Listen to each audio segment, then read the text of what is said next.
Welcome to Cultural Lens. Today, we're exploring common misconceptions about the Philippines' beliefs that often shape how people view this nation and its culture. Hello, I'm Nick, and as someone from the Philippines, I've encountered many of these misconceptions firsthand.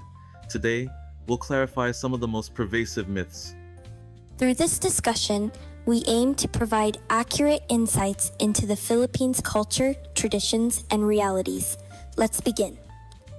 Nick, one stereotype I've often heard is that the Philippines is just a tropical vacation destination with beaches everywhere. How accurate is this perception? While the Philippines is home to world-renowned beaches like Boracay and Palawan, the country is incredibly diverse geographically. We have over 7,641 islands with mountains, rice terraces, urban centers, and varied ecosystems. According to our Department of Tourism, only about 20% of our land area consists of coastal areas suitable for beaches. Many Filipinos live in urban settings like Metro Manila, which is one of the most densely populated urban areas in the world. That's fascinating.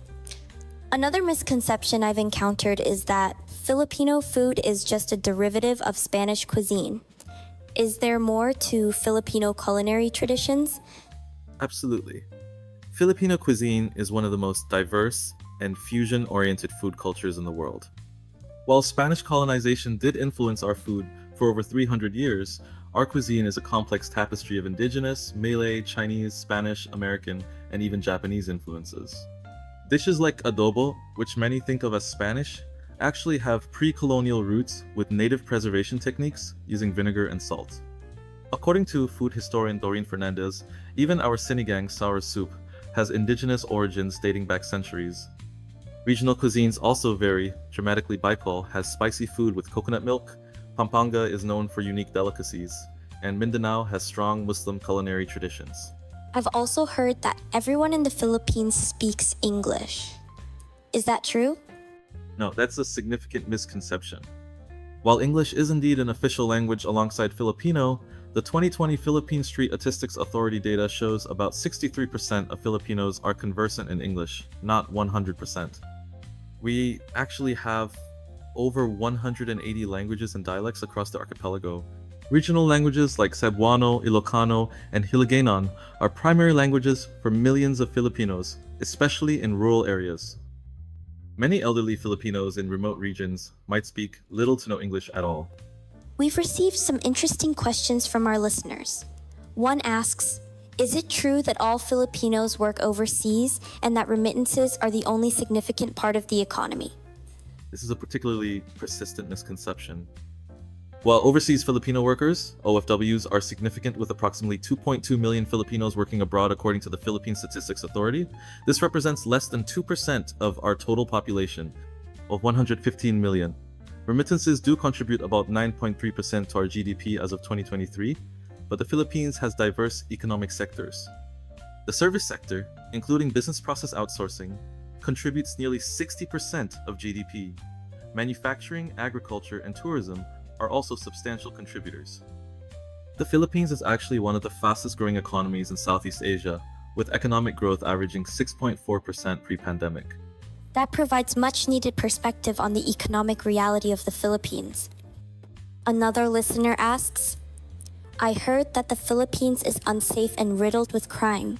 Should I be worried about visiting? This is a misconception often perpetuated by selective media coverage. Like any country, the Philippines has areas with higher crime rates, particularly in certain urban districts. However, the 2023 Global Peace Index ranks the Philippines at 129 out of 163 countries. Not ideal, but far from the most dangerous places globally. Tourist destinations like Palawan, Bohol, and Siargao have very low crime rates. Filipino hospitality, or pakikisama, and bayanihan, community spirit, means visitors are often treated with exceptional warmth. The U.S. State Department places most of the Philippines at level 2, exercise increased caution, the same advisory level as France, Italy, and the UK. How can individuals avoid perpetuating these misconceptions when learning about the Philippines? First, engage directly with diverse Filipino voices, rather than relying on stereotypical portrayals in mainstream media. Follow Filipino journalists, historians, and cultural practitioners on various platforms. The Philippines is incredibly diverse. Luzon, Visayas, and Mindanao each have distinct cultural identities.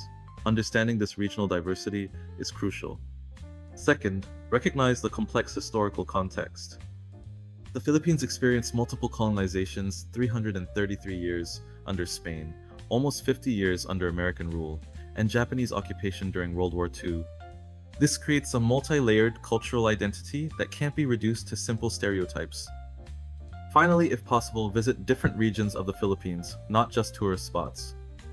Engage with local communities, try regional cuisines, and attend cultural festivals beyond the commercialized experiences. Organizations like the National Commission for Culture and the Arts offer resources highlighting the country's diverse cultural landscape.